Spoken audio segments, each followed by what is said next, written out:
Si no, pues ya. Bien, esta sesión es para principalmente llevar a cabo una reseña de manera muy breve respecto a lo que es el proceso penal acusatorio, ¿no? Tal vez podamos decir, ¿realmente es el proceso penal acusatorio o sería el procedimiento penal acusatorio, ¿no? ¿Cuál es la diferencia entre una y otra concepción? En realidad es muy sencilla. El procedimiento, pues es prácticamente todo, ¿no? Desde que se tiene conocimiento de una denuncia, de un hecho criminal, de una noticia criminal, como se le llama, hasta que existe una sentencia. ¿Dónde vamos a encontrar esta definición? La van a encontrar en el artículo 211 del Código Nacional de Procedimientos Penales, ¿no? Entonces, vamos a tenerlo de esa forma, en donde este artículo es muy importante que lo tengan presente, ya que pues viene siendo toda la estructura de lo que es nuestra audiencia inicial. Ahí vamos a observar cómo se dividen las etapas, ¿no? De etapa inicial, etapa intermedia y etapa de juicio, ¿no? Entonces, bueno, Franco dice, duda respecto a la etapa de segunda instancia, en especial con la acumulación de sentencia. Bueno, ahorita vamos a ver esa parte porque, bueno, ya eso es lo último. Básicamente, esta es una audiencia inicial que se llevó por un delito de violación, ¿no? Entonces, más o menos yo creo que ya saben ustedes cómo se dividen, cómo se estructuran las audiencias, ¿no? Las audiencias iniciales. Prácticamente se les llamamos, bueno, he escuchado algunos dogmáticos que les dicen audiencias combo, porque se definen diversas circunstancias. Entre ellas, principalmente, es el control de la detención, formulación de imputación, oportunidad para pedir vinculación a proceso y debate de medidas cautelares. Y por último, se encuentra el plazo para llevar a cabo la petición de investigación complementaria, ¿no? Pero todos estos segmentos son importantes porque todo no puede ir uno sin el otro, ¿no? Por ejemplo, si se lleva a cabo una audiencia inicial en donde hubo una persona detenida en flagrancia por algún delito, el primer momento procesal de esa audiencia inicial va a ser el control de la detención, en donde se van a abordar aspectos relativos a cómo, si la detención que se realizó por parte del elemento de seguridad pública está pegado al margen constitucional y legal, si no hubo alguna violación, principalmente si se cumple con los requisitos de la flagrancia o en su momento el caso urgente. Todo esto lo tienen que abordar el juez abre debate para que el Ministerio Público realice esta exposición, ¿no? Por ejemplo, tengamos un caso en donde una persona es detenida, un par de personas son detenidas en el estado de Morelos al estar estacionadas en el acotamiento, ¿no? Llega la persona, el elemento de seguridad pública, observa que está un vehículo detenido y se aproximan, ven a dos sujetos en la parte de la cajuela y proceden a acercarse, y en eso dice un policía que le ve en la cintura fajada un arma, ¿no? Con esta circunstancia le da la pauta para decirle al señor, tire el arma. Supuestamente la persona tira un arma que tenía en la parte de la cintura fajada. Se acercan eran dos policías, se acercan y observan que estos dos sujetos que estaban en ese vehículo estaban manipulando unas bolsitas con vegetal de color verde al interior de la cajuela, que dicen pareciera ser que era marihuana lo que tenían en su interior. Entonces, pues bueno, dicen, se procede a su aseguramiento de ambos y se los llevan. Esto ocurre a las 8 de la noche. Aproximadamente a la 1 de la mañana se hace la puesta a disposición ante el Ministerio Público. Hace las diligencias el Ministerio Público, entre ellas manda oficio a la Coordinación de Servicios Periciales con la finalidad de que se designe un perito en materia de química forense, ¿no? Este perito, ¿qué es lo que va a determinar? Prácticamente de qué sustancia se trata la que se encontró en posesión de estas personas. Entonces, el perito refiere, ¿sabes qué? Aproximadamente son 800 gramos de la prueba que se mandó, corresponde con cannabis, es decir, con marihuana, sustancia que se encuentra sancionada en la Ley General de Salud, conforme a la tabla permitida, pues obviamente está rebasado. O sea, hay por ahí no recuerdo qué artículo viene, creo que es el 420 algo, donde se señala que las personas, digo, hay una reforma, todavía no se ha aprobado, pero dice, las personas no pueden tener en posesión más de 5 gramos de marihuana, ¿no? El proyecto de reforma, o bueno, el que está ya, que está tan discutido, que está por salir, estaba modificándose para ampliar la cantidad de marihuana que puede traer una persona a prácticamente una onza, ¿no? O sea, son como que 27 gramos por ahí. Entonces, a estas personas dicen, ¿sabes qué? Pues lo que traían eran 800 gramos de marihuana, pues sí eran bastantes, estaban en bolsitas, empacadas, y pues dice el Ministerio Público, bueno, ¿qué tengo para llevar a cabo la audiencia inicial y formular imputación? Rosario, ¿cómo está? Buenas noches, un gusto aquí saludarla. Buenas noches, profesor. Igualmente. ¿Usted recuerda qué significa o qué es la formulación de imputación? Pues cuando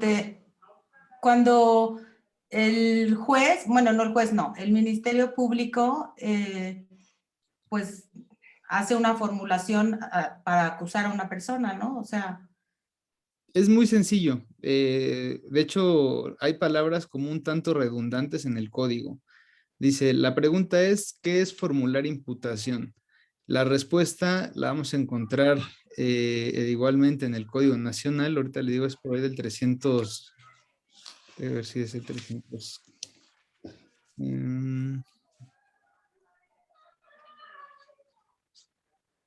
Es el 309. Es el Okay. 309. Entonces, la formulación de imputación es cuando el Ministerio Público le comunica al imputado que está siguiendo una investigación en su contra. Eh, quienes deponen en dado caso, qué personas son las que deponen en su contra, quién es el denunciante, ¿no? Entonces, el 309 nos dice, oportunidad para formular la imputación a personas detenidas. Dice, la formulación de imputación es la comunicación que hace el Ministerio Público eh, al imputado en presencia del juez de control de que está desarrollando una investigación en su contra respecto de uno o más hechos que la ley señala como delitos, ¿no? Entonces, eso es la formulación de imputación. Eh, Antes de llegar a esta parte de la formulación de imputación, la audiencia inicial, les decía, se rige por esta parte del control de la detención.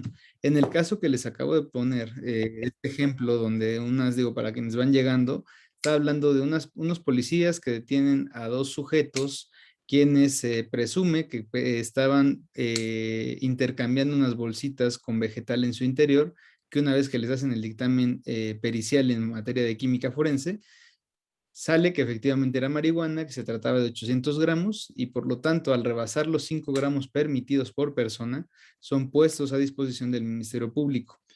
Entonces, estaba comentando, bueno, el Ministerio Público, ¿qué diligencias practica? La detención ocurre a las 8 de la noche, pero la puesta a disposición, o sea, ya que el policía lo pone ante el Ministerio Público, es hasta la 1 de la mañana. Entonces, Ministerio Público, ¿qué hace? Pues bueno, radica una carpeta de investigación, les pasa a hacer estudios al médico forense, estudios de integridad física, para que vean que no venían golpeados, que no fueron torturados. Obviamente descarta esas circunstancias y una vez que ya tiene esta parte, el Ministerio Público solicita perito en materia de química forense para saber si se trata de alguna sustancia prohibida, cuánto pesa, manda un oficio a perito en balística con la finalidad de que intervenga el arma de fuego que señalaron los policías, ¿no? Para saber qué calibre es, si es de los que se van por la ley federal de armas y explosivos o qué es lo que pasaría con esa arma, ya que ustedes recuerdan el artículo 16 constitucional nos establece dos tipos de delitos, delitos de prisión preventiva oficiosa y delitos de prisión preventiva justificada. Los delitos de prisión preventiva oficiosa, por ejemplo, tenemos aquellos que se cometen con medios violentos, es decir, con armas de fuego o armas blancas. Si estamos de que hay un arma de fuego, probablemente podría argumentarse alguna circunstancia para solicitarles la prisión preventiva oficiosa. ¿Qué significa? Que no hay otra medida cautelar que pueda ser solicitada porque la propia Constitución y así como el 167 del Código Nacional de Procedimientos Penales establecen que esos delitos solamente por el hecho de colmar el tipo penal ameritan prisión preventiva oficiosa.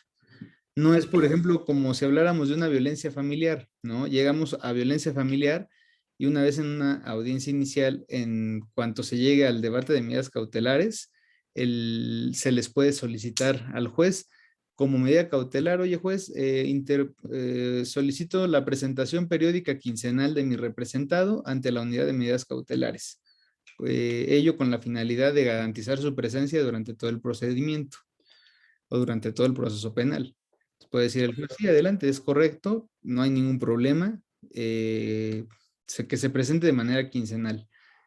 Pero si establecemos antecedentes en el mismo caso de violencia familiar, que dijéramos, bueno, pues es que la víctima es mujer, pertenece a un grupo vulnerable y además existen registros de que la misma víctima ha denunciado en por lo menos 3 ocasiones a su agresor en fechas diversas y esas otras carpetas están en integración. Por lo tanto, se tiene un riesgo fundado de que el imputado puede causarle un daño a la víctima, ¿no? Porque ya estamos aquí ante usted, señoría. Entonces, puede haber un daño hacia la víctima, por lo que para garantizar su seguridad y que esto no pueda trascender, se solicita que se imponga prisión preventiva justificada. Ella en atención que obran datos de prueba dentro de la carpeta de investigación, que en fecha 1 de julio de 2019, la hoy mi representada sufrió de violencia física. Asimismo, obra otro dato de prueba referente a una carpeta diversa, se da el número de carpeta, la cual fue iniciada el 20 de agosto de 2021, ¿no? Entonces, señoría, pues cabe ser claro que esas dos carpetas, una fue por amenazas, la otra fue por lesiones. Entonces, sabemos que hay un círculo de violencia y que va creciendo, se va acrecentando la violencia. Por lo tanto, no podemos permitir que este tipo de delitos que a mí representada se vuelva una estadística más y que el día de mañana el imputado cometa alguna atrocidad en contra de la misma. Por lo tanto, se solicita prisión preventiva justificada con la finalidad de que su dignidad y su integridad se encuentren salvaguardadas. Entonces, se dan cuenta cómo en la prisión preventiva justificada tenemos que argumentar, tenemos que darle datos de prueba. Estamos, como el propio nombre lo dice, estamos justificando por qué esa medida cautelar es idónea y por qué se le tiene que imponer esa prisión preventiva.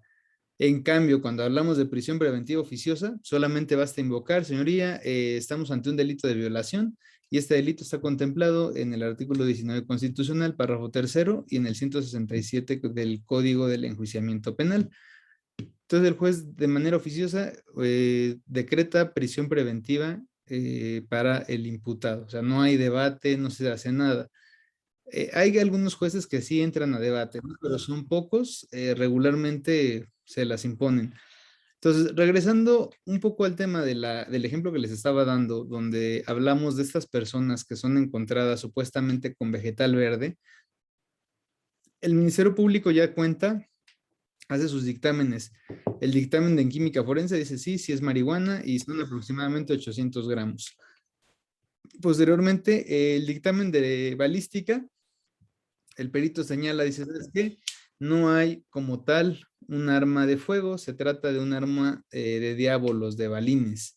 Por lo tanto, no tiene el funcionamiento de un arma de fuego y esta no puede ser encuadrada como tal. Si nos vamos al principio de exacta aplicación de la ley contemplado en el 14 constitucional, pues no es un arma de fuego. Entonces el Ministerio Público esa parte la descarta y ya únicamente se va por el tema de la droga, ¿no? Decía el Ministerio Público que al haberse encontrado en diferentes bolsitas, en envoltorios diferentes, se podía presumir que la misma estaba confeccionada para su venta de manera individual. Entonces, así agarra y dice solicito audiencia inicial y nos vamos a audiencia inicial. ¿Qué pasa en la audiencia inicial? Obviamente, cuando una persona la detienen, es obligación del policía dar aviso al Registro Nacional de Detenciones en donde le otorgan un número de folio. Entonces, si nosotros nos metemos al Registro Nacional de Detenciones, nos piden un número de folio. Ese número de folio debe de venir en su informe policial homologado y si uno ingresa ese folio, nos tiene que dar la hora en la que fue detenida la persona, ¿no?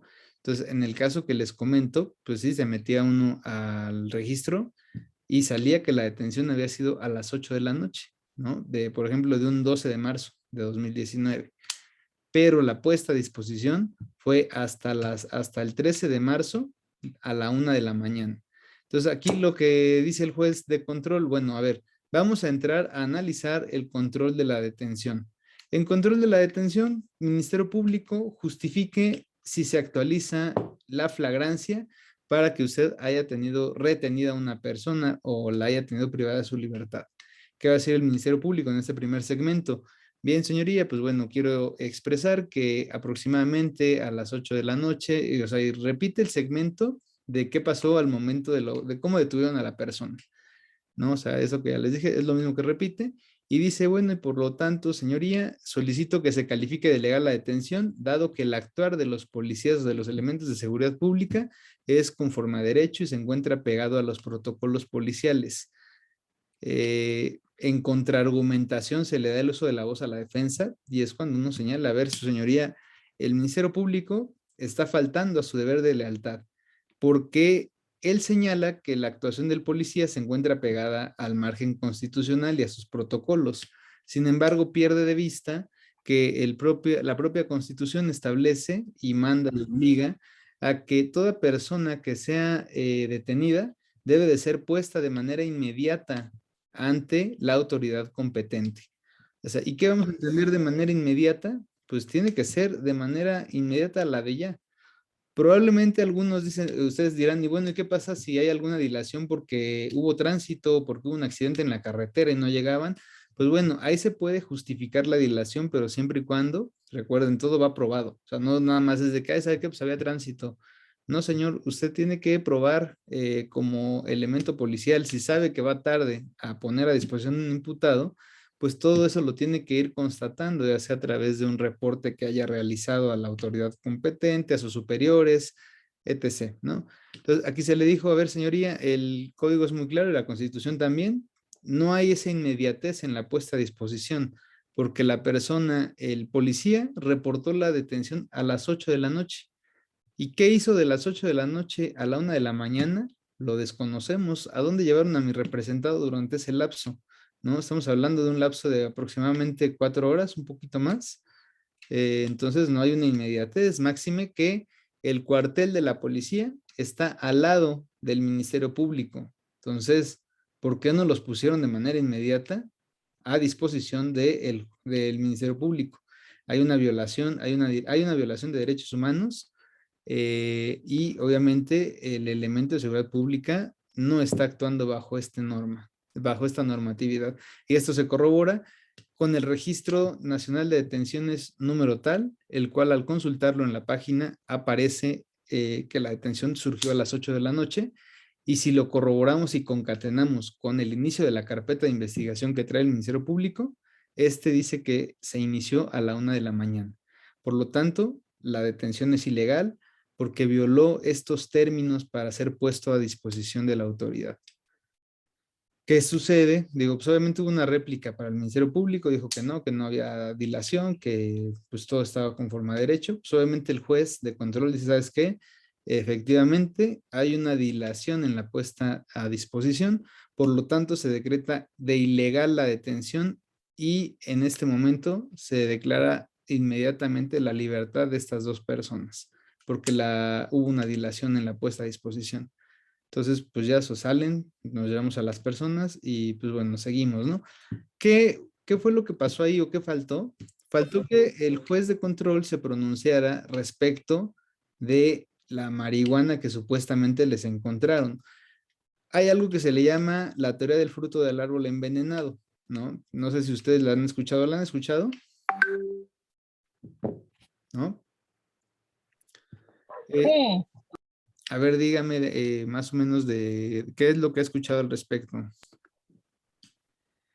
la teoría, bueno, lo que yo he escuchado es que cualquier prueba que esté obtenida con violación a derechos humanos, a derechos fundamentales, será nula. Y toda aquella prueba que se encuentre relacionada directamente con esa o lo que derive de esa prueba, tiene que quedar también fuera porque viene de una prueba que se obtuvo con violación a derechos humanos, bueno, derechos fundamentales. ¿No? ¿De qué es Sí. derechos humanos, no? Eso Ah, es lo que yo sé. muy bien, Denise, es correcto y totalmente cierto. Es la teoría del fruto del árbol envenenado. O sea, ¿por qué le dicen así? Dicen porque si el árbol está envenenado, o en este caso, supongamos que hay un árbol al cual le cae una plaga, ¿no? El árbol da frutos, pero esta plaga, ¿qué es lo que hace? Pues hace que el fruto se descomponga y ya no sirva. A pesar de que esté bonito el fruto, ahí lo vean, si uno va y corta el fruto, pues este fruto ya no sirve porque el árbol está podrido por dentro y el fruto pues tampoco va a servir. Entonces, esto es lo que tiene que ver con esta teoría. Nos dice, si, por ejemplo, si un hallazgo se realiza, pero para llevar a cabo este hallazgo violé derechos humanos, todo lo que haya descubierto no lo puede utilizar en el proceso. ¿Por qué? Porque pues está igualmente, sigue la misma suerte, o sea, más o menos, ¿saben cómo lo pueden entender? Y esto se los he dicho, no sé, Denise, si usted lo escuchó alguna vez en una clase conmigo, en otra clase o en algún lado, pero les decía, por ejemplo, bueno, y esto porque las tengo aquí en pantalla, nada más es para ejemplo de clase. Por ejemplo, supongamos que usted, Rosario, está con, ¿qué le gusta? Por ejemplo, con su esposo, ¿no? Supongamos. Y de repente usted tiene cierta inquietud porque ve que a eso de las 8 de la noche comienza a recibir mensajes y él se ríe y agarra y se va y se esconde, ¿no? Para estar contestando. Entonces dice, mire, pues como que hay algo ahí que le hace dudar, ¿no? Dice, qué raro que Juan el mecánico le ande mandando mensajes a las 8 de la noche, ¿no? Entonces, de repente, el marido deja el teléfono en en la sala y lo deja sin contraseña, lo deja está ahí en la mesa, sin contraseña. O sea, pues, y él agarra y se va, dice, sí, ahorita regreso, voy a tal lado, ¿no? ¿No te das tu teléfono? No, no, ahorita vengo. Y deja el teléfono, dice, oh, gran tentación, ¿no? O sea, dice, bueno, pues a ver, ¿con quién tanto se mensajea o qué anda haciendo? Llega, abre el teléfono, revisa y encuentra que Juan el mecánico, pues no era Juan el mecánico, sino era una dama por ahí, ¿no? Y que efectivamente trae mensajes ahí. Entonces, mensajes no tan sugerentes, ¿no? Pero sí incorrectos, impropios de, pues, al estar en una relación. Entonces, ¿qué es lo que pasa ahí? Digo, hay gente que sí lo hace, pero obviamente, pues, es el tema ahí, ¿no? O sea, el problema va a ser cómo le puede usted reclamar a su pareja que tiene mensajes de otra persona si violó el principio de confianza, ¿no? Se supone que no puede revisar usted el teléfono de su pareja sin su consentimiento. Entonces, estamos hablando de que todo lo que usted encontró de ese teléfono, pues no lo va a poder y decir, oye, ¿por qué tienes esto? Le van a decir, ¿y tú cómo sabes? ¿Cómo te enteraste? Es que revisé tu teléfono. Pues revisaste mi teléfono. No, pues y ahí es donde se las voltea, ¿no? Y la confianza, ¿de dónde está? Y bla, bla, bla, ¿no? Entonces, para efectos de la teoría del fruto del árbol envenenado, es lo mismo. O sea, si hay una violación a derechos humanos, que en este caso, como el ejemplo que les puse, tal vez un poco genérico, tal vez un poco burdo, pues esa revisión al teléfono pues es violatoria de derechos humanos, o sea, estás violando la privacidad de una persona. Entonces, todo lo que encuentres, y eso incluso si alguien dijera, no, pues es que lo voy a demandar o lo voy a denunciar por violencia física, perdón, por violencia moral, en su grado psicológico, porque él me está engañando, Y uno dice, pues, ¿cómo sabe que le engaña? Pues es que revisé su teléfono. O sea, la autoridad va a decir, ¿sabes qué? Pues eso no te lo puedo tomar en cuenta porque violaste sus derechos humanos. ¿Cómo entraste a su teléfono sin su consentimiento? Entonces, en el caso que yo les digo de estas personas que estaban ahí, que según fueron encontradas con droga, el juez se le olvida, bueno, y de hecho la defensa no hizo pronunciamiento al respecto, ¿no? De qué pasaría con lo que encontraron los policías. Entonces, el Ministerio Público, de una u otra manera, lo que hace es, pasa unas 2 semanas aproximadamente y ahora les gira un nuevo citatorio. Bueno, pide audiencia inicial otra vez y les gira citatorio a las mismas personas para que acudan. Bueno, el citatorio se lo gira el juez de control, ¿no? Para que acudan a audiencia inicial, a que se les formule imputación. Llegamos a la audiencia inicial, el Ministerio Público, el juez de control pide que se individualicen, nos individualizamos todos de, sí, señoría, por parte del Ministerio Público comparece fulanito de tal. Por parte de la defensa comparece el abogado tal y los imputados o los dos investigados, ¿no? Espérenme un tantito. Ok. Entonces, llegan estas personas a la audiencia inicial y dice, bueno, a ver, estamos Ministerio Público por petición suya y que va a formular imputación. Lo escuchamos. Y empieza el Ministerio Público, muy bien, fulanito y sutanito, estamos aquí presentes porque el día tal, ustedes fueron detenidos por unos elementos aprensores, quienes les encontraron vegetal verde siendo manipulado por ustedes. Entonces, este delito encuadra contra la salud en su modalidad de posesión, ¿no? Decía que era posesión y comercio. Comercio porque había varias bolsitas confeccionadas para su consumo individual. Entonces, pues era obvio que ustedes no las iban a consumir y que las iban a vender. Entonces, por ello es lo que se lo estoy investigando y pues bueno, eso es lo que se está llevando a cabo por una denuncia que hicieron los policías de seguridad.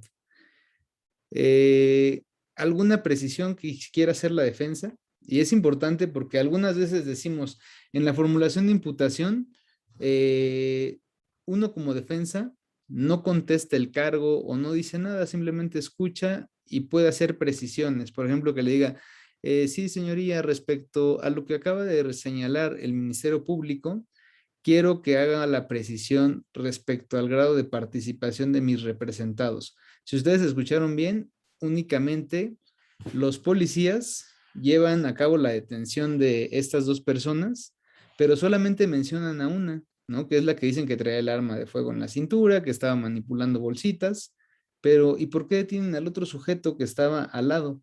Si el policía nunca dijo y nunca vieron que estuvieran entre ellos vendiendo, que estuvieran haciendo un intercambio, o sea, el hecho de estar parado al lado de un vehículo que está detenido es delito y por tanto amerita que te detengan. O sea, eso fue lo que se le dijo. A ver, quiero que el Ministerio Público me precise cuál es el grado de participación y qué delito se le atribuye al segundo sujeto. Y el Ministerio Público dice, pues igual, posesión, porque estaba con el otro imputado y se entiende que ambos estaban llevando a cabo una conducta ilícita. Ok, y dice algo más que, a ver, defensa, porque recuerden que lleva a cabo este ejercicio de contradicción, ¿no? Mariana, ¿usted sabe a qué se refiere la contradicción como principio en el sistema penal acusatorio? Pues lo que entiendo es de que tengo derecho a refutar de lo que se me están acusando, presentar mis argumentos. Ok, es correcto. Bien, gracias, Mariana. En efecto, o sea, la contradicción es poder rebatir o refutar los argumentos que dé alguna de las partes. Entonces, bueno, según el Ministerio Público dijo que era esa situación. Uso de la voz defensa para contradictorio. Bueno, se le dice, bien, señoría, en ese punto no se comparte la idea del Ministerio Público, no es precisa. Hay que tener precisión en cuanto al grado de participación y qué delito se le atribuye. El Ministerio Público no fue claro en ese momento y hasta este caso no ha dado contestación a esa pregunta. Como segundo punto, he de referirle que en audiencia pasada un juez de control homólogo a usted decretó de ilegal la detención porque la misma se hizo fuera de los lineamientos establecidos. Sin embargo, el propio juez olvidó decretar de oficio la ilicitud de las pruebas con las que hoy el Ministerio Público pretende venir a establecer una imputación, ¿no? Es decir, si la detención fue ilegal, todo lo que los elementos de policía encontraron también debe decretarse ilegal y no pueden hacer uso de los mismos para seguir investigando. Por lo tanto, solicito que declare sin materia la presente, dado que estamos ante hechos que ya fueron superados, en donde el Ministerio Público pues no puede o no podría estar haciendo uso de eso que supuestamente encontraron los elementos de seguridad pública. O en su caso, usted misma, porque era una juez mujer, usted misma entre al estudio y le solicito que de manera oficiosa se pronuncie al respecto. Dice, a ver, el Ministerio Público, en contradictorio a esto que acaba de decir la defensa, el Ministerio Público, pues sí, señoría, se decretó de ilegal la detención, pero en efecto no se decretó, ni se decretó ilícito, ni se decretaron ilegales dichas pruebas. Por lo tanto, esa representación social puede continuar la investigación. Dice, bueno, pues una vez que ya tengo la versión de ambas partes, cierro debate y procedo a resolver, ¿no? Y digo, fue una resolución un poco larga, pero yo se la resumo a ustedes, ¿no? Dice la juez, efectivamente, la detención fue ilegal y todo lo que haya encontrado el policía de esa detención ilegal no puede ser utilizado porque sigue las mismas consecuencias. Esa información prácticamente no puede existir. Dice, al decretar de ilegal la detención es como si no hubiera existido la misma. Dice la juez, se hizo una detención que no tenía que haberse hecho. En consecuencia, si el policía encontró algo de esa detención, eso también se vuelve ilegal y no puede ser utilizado. Dice, si en caso de que usted, Ministerio Público, tenga información diversa que haya surgido de alguna situación que no tenga que ver con la detención, usted puede investigarlo. Pero mientras se trate de todo lo que tenga relación con esa detención, eso es ilegal y usted no puede venir a realizar imputación. Se le apercibe al Ministerio Público con 300 días multa por haber generado una audiencia a sabiendas de que estas circunstancias se declaran de oficio y usted tenía que haber hecho su acuerdo al respecto. Por lo tanto, al no haber materia para continuar con esta audiencia, se declara se declara sin materia. ¿Alguna petición? Bueno, pues copia del audio y video. Entonces, ahí culminó pues esa audiencia. ¿Qué fue lo que pasa?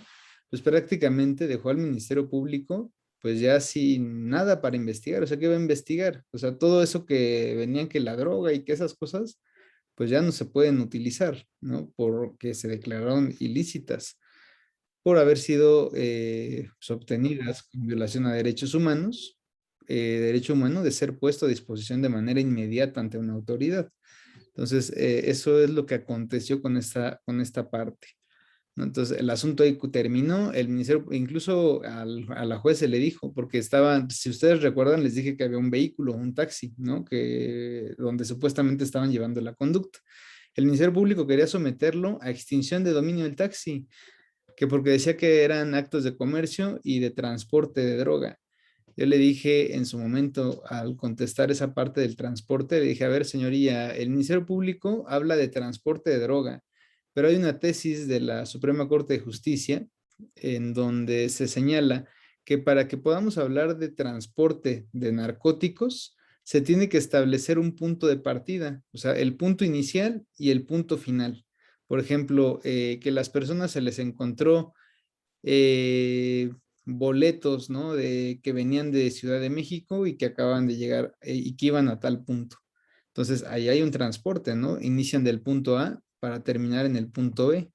Sí, pero hasta ese momento el Ministerio Público no aportó esa información, por lo tanto ese delito pues no se podía, no se podía tener así como por acreditado, ¿saben? Porque no se establecieron estos puntos de inicio y de finalización. Entonces, esa parte, pues el Ministerio Público pues, no la pudo debatir. quería someter a extinción de dominio por esa parte. Se le dijo, señoría, pues ya se le requirió al Ministerio Público la devolución del carro, porque pues no había delito, o sea, pues eso fue ilegal. Sin embargo, se ha negado a entregarlo y se dijo que lo iba a meter a extinción de dominio. Entonces el juez le dijo, a ver, Ministerio Público, usted ya le dije que no hay delito que perseguir porque fue ilícita, fue ilegal la detención. Entonces tiene 3 días para entregar ese vehículo al imputado o al dueño que acredite la propiedad e informarlo a este juzgado, porque en caso de no hacerlo, usted se le dará vista a sus superiores y usted será multada con al menos 300 días de unidad de cuenta, ¿no? O sea, 300 días que son, pues no se andan como en 120, ¿no? En la unidad de cuenta. Entonces, han de ser como 4,000, 5,000 pesos lo que le ponen de multa al Ministerio Público si no hace el acuerdo respectivo. Entonces, pues bueno, ahí el Ministerio Público entregó el vehículo y bueno, pues el asunto prácticamente terminó, ¿no? Porque no podía continuar con la investigación. Eso es lo que te digo, o sea, Vale. Entonces, bueno, eso es por una parte lo que quería comentar. Había ahí un mensaje, bueno, había ahí un tema que decían que tenían un poco de confusión con el tema de la acumulación, ¿no? ¿A qué se refiere la acumulación? Pues bueno, hay supuestos en nuestro propio código que nos establecen cuándo procede la acumulación. Maestro, Sí, antes de pasar, ¿puedo hacer una pregunta? adelante, Irma.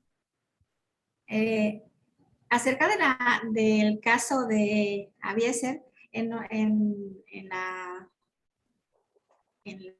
unidad 5, creo, yo había puesto que se podía solicitar a revisar los celulares de todos los involucrados para ver con quién se habían comunicado y y ver su posición y eso. Entonces, ¿eso es ilegal o se puede solicitar al juez o Bien, o no se puede tomar en cuenta? bien, es importante el punto que usted refiere porque efectivamente era un acto de investigación que se tenía que haber solicitado. Ello, digo, depende, por lo regular, pues es la defensa a la que le interesa que se esclarezca el hecho, ¿no? Porque para el Ministerio Público está claro que sí hubo un robo a transporte agravado con violencia, ¿no? Y pues obviamente, pues así lo manejaron. Pero la defensa, creo que no lo solicitó, en ese asunto no solicita que se lleve a cabo esta diligencia, súper importante. ¿Qué es lo que se hace? Pues bueno, se le hace la petición, a ver, Ministerio Público, solicito que requieras a la víctima, que requieras al apoderado legal para que te aporten de manera voluntaria las comunicaciones de sus teléfonos de fecha tal a tal fecha, ya que ese día fue el día relacionado con los hechos que se investigan. En caso de que se nieguen, solicito que se haga a través de juez de control para que remita pues toda la sábana de llamadas, ¿no? Entonces, ahí lo que hace el Ministerio Público, pues bueno, cita a la víctima y dice, a ver, pues están peticionando como acto de investigación la aportación de comunicaciones privadas o la intervención a tu teléfono para revisar a quién llamaste. Si la víctima y el apoderado legal dicen no lo voy a aportar porque pues no quiero, porque es mi derecho a mi privacidad, pues bueno, ahí se tiene que acudir ante el juez de control, obviamente es un juez federal, juez de distrito en materia de telecomunicaciones, para pedírselo. Entonces ahí el Ministerio Público tiene la obligación de hacerle ver al juez por qué es importante y por qué es necesaria esa información. Que puede decir, bueno, señoría, porque puede existir posiblemente alguna información errónea para el Ministerio Público. Por lo tanto, para efecto de esclarecer el evento, le solicito a usted, obviamente el Ministerio Público le tiene que dar un breve resumen de qué es lo que trata la investigación. Ya saben que ningún juez de control ni de distrito tiene acceso a la carpeta. O sea, no es como que diga el juez, a ver, permítame su carpeta para revisar. No. El Ministerio Público le tiene que dar el antecedente al juez para que éste a su vez pueda resolver. Pueda decir, ok, pues bueno, la víctima y el apoderado legal no quieren aportar las comunicaciones, pero este juzgador en una ponderación de derechos conforme a lo que marca la Constitución y el Código Nacional, que uno de los objetivos del proceso penal es el esclarecimiento de los hechos, advirtiéndose que esa comunicación está relacionada de manera íntima con la investigación, se autoriza la intervención de comunicaciones de tal fecha a tal fecha, debiéndose girar el oficio a la compañía telefónica tal para que esa información se la remita al Ministerio Público de estos días. Entonces, ahí ya hubo un control judicial. Ya se puede decir cuál es la función del juez de control o, pues sí, de la autoridad judicial. Precisamente garantizar los derechos humanos y fundamentales de las personas. Entonces, si el juez determina que sí procede esta intervención de comunicaciones, tiene que hacerlo a través de un acuerdo o precisamente de una determinación en donde diga por qué no es violatorio de derechos humanos, por qué es necesaria esa información y cuánto tiempo tiene la persona, el particular, para remitir esta información. Así estarán salvaguardados los derechos de la víctima y del apoderado legal. En cambio, si el Ministerio Público no puede sustentar su petición, porque diga, le hacen falta datos al Ministerio Público, ¿no? Que se diga, no, pues quiero solicitar la información de estas dos personas, pero si el juez de control va a decir, bueno, ¿y estas dos personas quiénes son en el proceso? No entiendo. El Ministerio Público, pues son unos testigos. ¿Estuvieron el día de los hechos? No. Entonces, ¿por qué quiere esa información? Es decir, porque considero que es necesaria para esclarecer el hecho. El juez de distrito le va a decir, a ver, Ministerio Público, usted está solicitando información que nada tiene que ver con el hecho.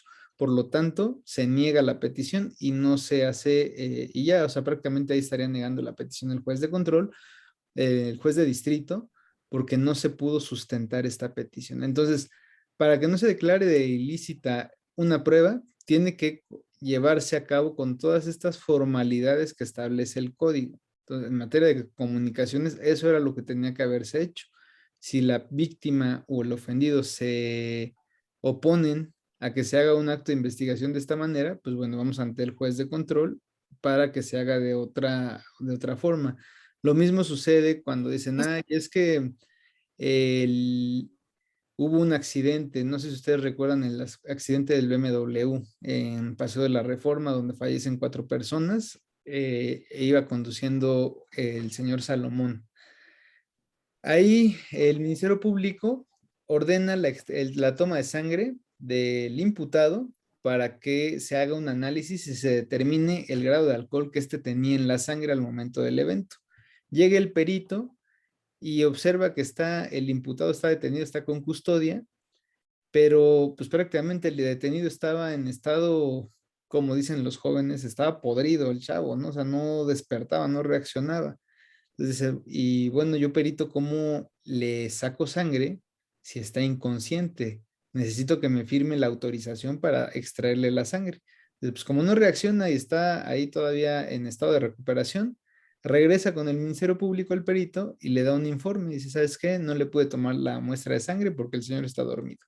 ¿Qué pasó en ese asunto? El Ministerio Público se lo aventó así, dice, bueno, pues no le tomó la sangre, siguió haciendo diligencias y agarra y se va a audiencia inicial sin el estudio en química de sangre.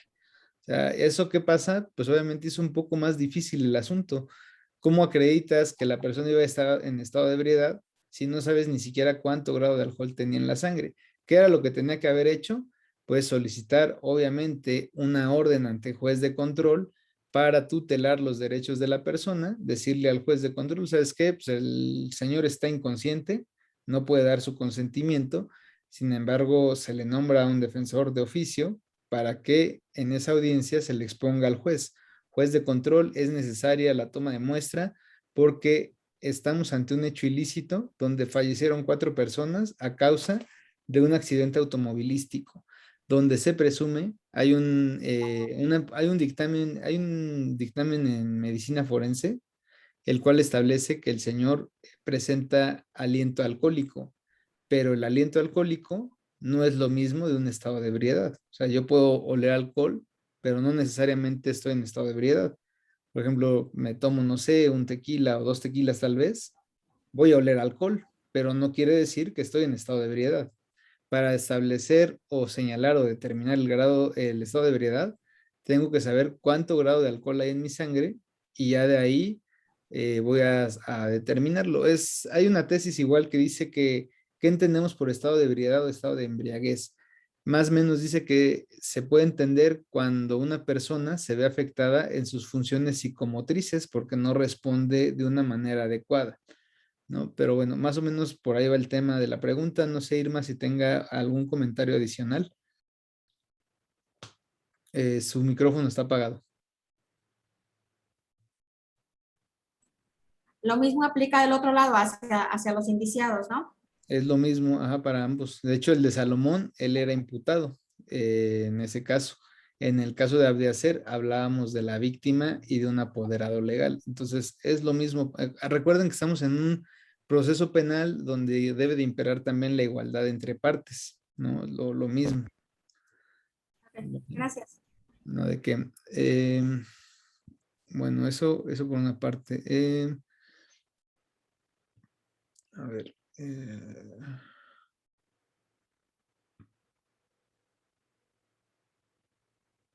Ángeles, le voy a bajar un punto, ¿eh? Es importante que tengan clara la diferencia entre denuncia y demanda. Demandar penalmente está mal dicho. Demandar es de cuestión civil. Yo demando porque voy a solicitar el resarcimiento de un contrato de compraventa. Voy a demandar una pensión alimenticia. Voy a demandar la disolución del vínculo matrimonial. Pero si hablo de que una persona me defraudó y me tumbó 1,000,000 de pesos, voy y la denuncio de manera penal. Si sé que el vecino tiene conductas extrañas y en la noche entra y sale gente de su casa y huele mucho a marihuana y incluso se ve que entran menores de edad, pues voy y denuncio por por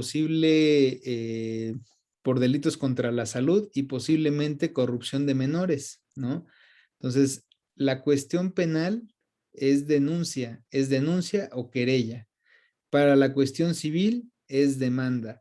Entonces, en cuanto a su pregunta, dice que está en una inmobiliaria y hay contratos de compraventa firmados con un banco en donde le compran como empresa 5 inmuebles invadidos. ¿Puede denunciar penalmente a los invasores? Sí, aunque yo me iría más por bueno, si la empresa sabía que esos inmuebles estaban invadidos, pues no pasa nada. Pero si se los vendieron pensando que estaban bien en orden y resulta que no, pues bueno, pudiera darse el caso, tal vez, digo, tendría que revisarse bien el asunto de un posible fraude, ¿no? O sea, yo te vendo algo pensando que tú pensando que está bien, que todo está correcto, pero resulta que no, que ni siquiera te pueden entregar la posesión del inmueble, pues bueno, podría existir algún tipo ahí, pero digo, eso es a reserva de lo que se vea, ¿no? Mariana, ¿no sería válida la prueba del alcoholímetro? Es que el tema del alcoholímetro es una cuestión administrativa, ¿no? Es una situación que va más allá para prevenir delitos. Entonces, el alcoholímetro, ¿cuál es la consecuencia del mismo? Pues bueno, estoy violando una disposición del reglamento de tránsito, que es no conducir en estado de ebriedad. Aunque yo no me la quiera hacer, pues bueno, me la hacen por una cuestión de prevención. La consecuencia, pues será que tendré que estar arrestado. No sé, corrigan ustedes si son 48 horas que me mandan al torito. Y pues bueno, tengo que pasar ahí ese tiempo, cumplir mis horas. Una vez que las he cumplido, pues ya salgo, ¿no? Pero pues bueno, de hecho eso se determinó ya incluso también por la Corte, en donde se establece que el alcoholímetro pues no es inconstitucional y puede aplicarse. Hace mucho tiempo hubo esa controversia, ¿no? Donde decían, no, es que presenta tu amparo contra el alcoholímetro porque es inconstitucional, viola derechos, etc. Pues la Corte dijo que no, que se ponderan otros derechos de mayor importancia y relevancia y el interés, acuérdense ustedes de esta máxima, el interés personal no puede estar por encima del interés colectivo, ¿no? Entonces eso es muy importante. Isolda, ¿cómo está? Muy buenas noches, le escucho. Sí, buenas noches, profesor. Bueno, Por ejemplo, ahorita hablaban de los predios, ¿no? Que están ocupados y que no se tienen posesión. Por ejemplo, si alguna persona tiene en posesión, se hizo por medio de una información testimonial, una escritura, y quiere vender ese predio, pero bueno, ese predio no era originalmente de él, ni lo adquirió por compraventa, ¿no? Entonces, la persona dueña de ese predio ya quiso hacer un deslinde municipal. En este caso, por ejemplo, es un caso que estoy viendo de cerca aquí en mi municipio. Entonces, esa persona, después de que ya se le fue solicitado el deslinde y se opuso, y dice que bueno, que no está de acuerdo porque no puede ser molestado en sus posesiones y bla, bla, bla. Entonces, esta persona, sabiendo que ya el dueño original del predio le está reclamando el inmueble, después lo vende, ahí aplica penal.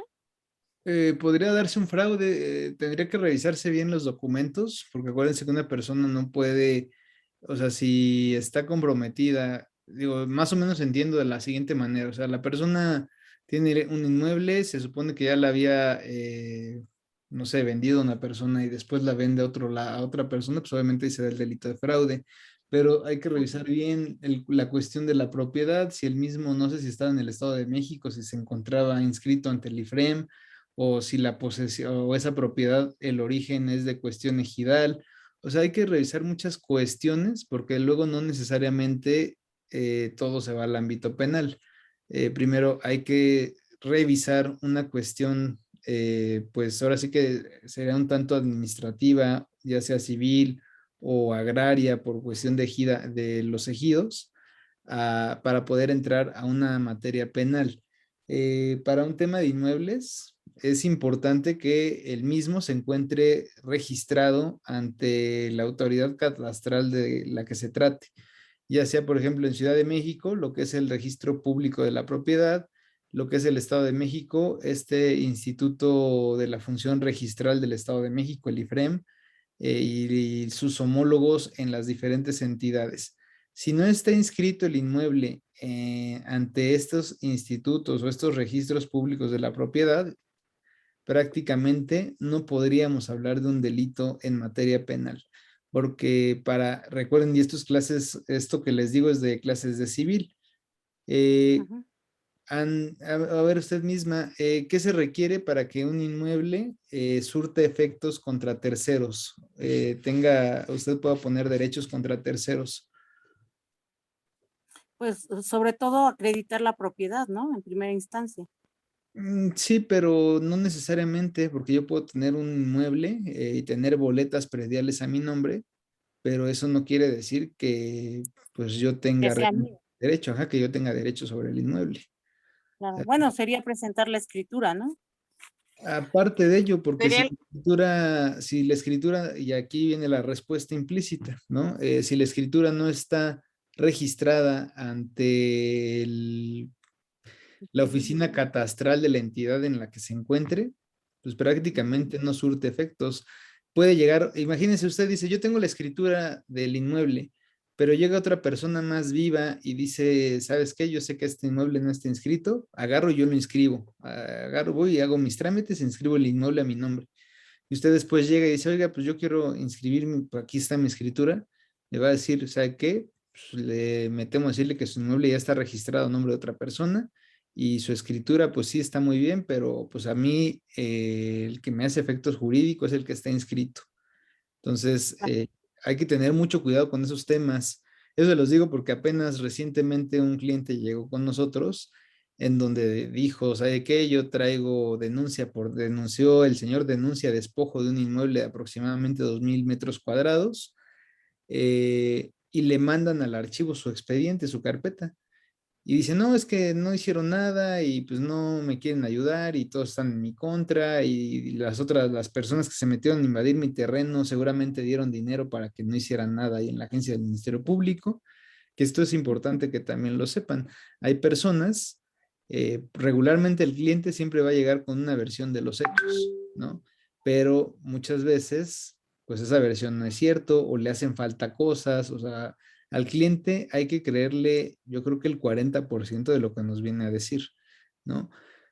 Porque ya revisando la carpeta de investigación, advierto que hay oficios al Instituto de la Función Registral del Estado de México y que creen que no hay ninguna inscripción de ese inmueble. O sea, dice, ese inmueble nunca se registró. Entonces, el Ministerio Público, ¿qué dice? Pues bueno, si tu inmueble no está registrado, pues no hay despojo, no puedes denunciar despojo de algo que no está a tu nombre. Entonces, pues se va al archivo. ¿Por qué? Porque imagínense si se le pide al Ministerio Público que haga una anotación preventiva para que no vendan ese inmueble.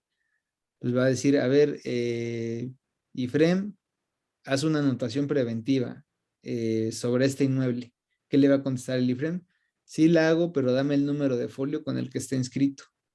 Ah, pues, ¿qué va a decir el Ministerio Público? Pues no es que no hay número de folio.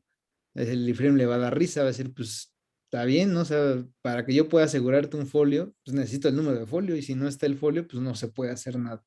Entonces, es muy importante revisar que esas situaciones se encuentren en orden. Eh, ¿Hasta ahí hay alguna duda, Isolda? Sí, bueno, eso estuvo muy bien lo que nos explicó, pero mi pregunta iba orientada más a que, por ejemplo, si ya el que se ostenta de segundo dueño, lo vende a pesar de que hay pruebas de que se le iba a practicar, o sea, o que se le solicitaba participar en un deslinde, entonces ahí es un fraude, perdón, un despojo o un fraude también. No, ¿qué entiende usted por deslinde? Bueno, aquí en mi municipio, pues la autoridad municipal, el catastro municipal, se cita a los colindantes y va a medir los predios, los inmuebles. Ajá. Ujú. Y para saber de a quién le corresponde cada parte del inmueble, supongo, ¿no? Eso se refiere. Cada parte del inmueble, ajá. Y en vez de acudir, la persona agarra y lo vende. O sea, no acudió, pero se opuso, o sea, metió un oficio de oposición y después de eso lo vende. Mm, pues yo no vería como tal un delito. Eso sería más una cuestión civil o una cuestión Ah, administrativa, perfecto. ¿no? Porque Ujú. recuerden, el tema de despojo es una persona que sin derecho de quien legalmente lo puede otorgar, ocupe de manera violenta un inmueble, ¿no? Sí. Entonces, no, y el fraude, pues el fraude es a través de maquinaciones fraudulentas y del engaño, aprovecharse de de esa situación para obtener una ventaja o obtener un lucro, ¿no? Entonces, fraude, pues tampoco, porque él tendría que haberse aprovechado del error o del engaño. Entonces, fraude, pues yo no le veo. Entonces, yo creo que sería una cuestión más ahí administrativa, civil o en su momento ejidal, pero una cuestión penal todavía no. No. Tendría que Ah, avanzar un bien, bien. poquito más todavía, ¿vale? Ajá, perfecto. Sí, sí, mi duda iba orientada más hacia eso. Ok, Sí. correcto. Gracias, profesor. Ok. Gracias. Andrea, adelante. Buenas noches, profesor. Mi Buenas noches. duda es retomando el caso Avieser.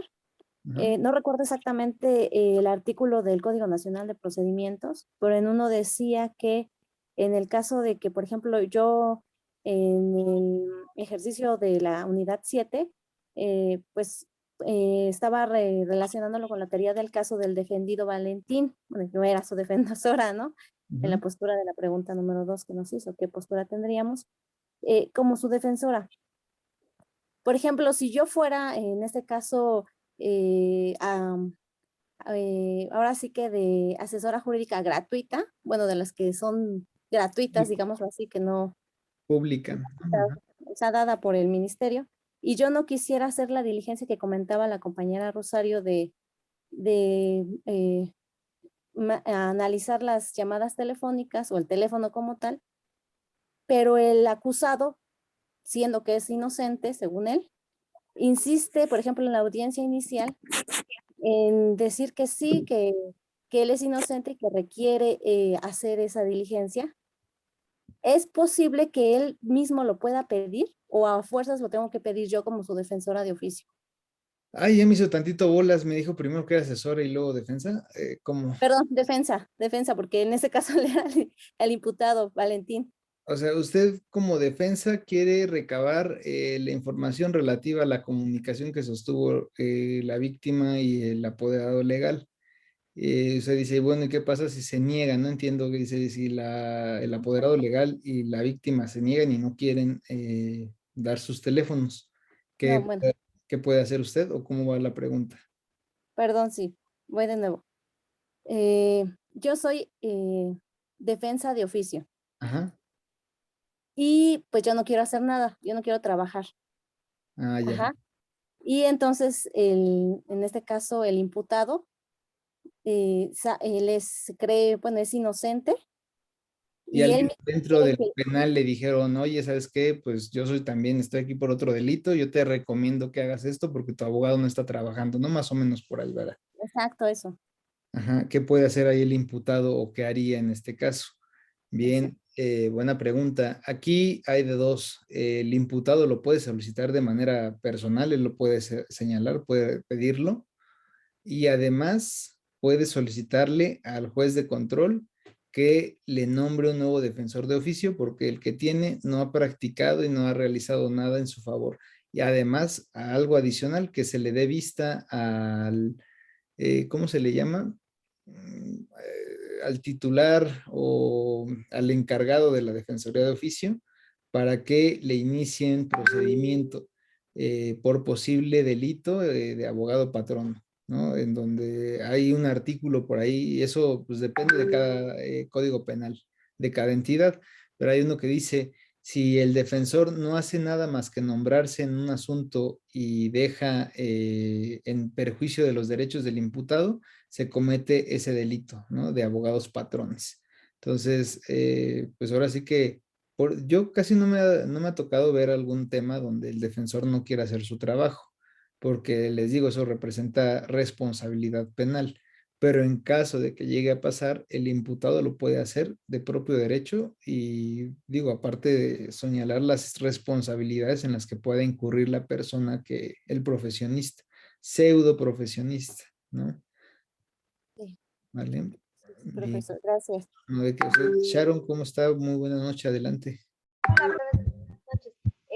Bueno, aquí va otro ejemplo. Supongamos que yo choco y me detienen. Realmente no fue con dolo ni siquiera, o sea, es un delito culposo en este aspecto. Me detienen. ¿Cuántas horas? Bueno, aquí, primera pregunta. ¿Cuántas horas a mí me pueden detener por haber chocado? ¿Y su segunda pregunta? Y la segunda pregunta, este, después de esas horas, a mí me tienen que trasladar a otro lugar en este caso de que no se haya resuelto nada o que haya heridos o haya lesionados o tengo que quedarme ahí. Bien, ya me hizo muchas preguntas, se las voy a cobrar. No, no es cierto. Este, a ver, vamos por partes. Me dice, usted va conduciendo y choca. ¿Contra quién choca y cómo iba usted conduciendo? Pues iba conduciendo en la mañana, por así ¿Todo de decirlo. verdad? ¿Normal? No, normal. ¿Normal? ¿Y contra quién choca? Contra unas personas que en una banqueta. Que iban en un carro. O No, las iban personas iban caminando. Ah, ok. O pues sea, las ahí. atropella. Atropella a unas personas que iban en la banqueta. Ok. Y aquí depende de varias circunstancias. Primero, si ahora sí que digamos que les dio nada más un machucón, así leve, y las personas dicen, ay, no, pues es que, ¿sabes qué? Pues sí, me lastimaste, me tienes que pagar mis gastos médicos, ¿no?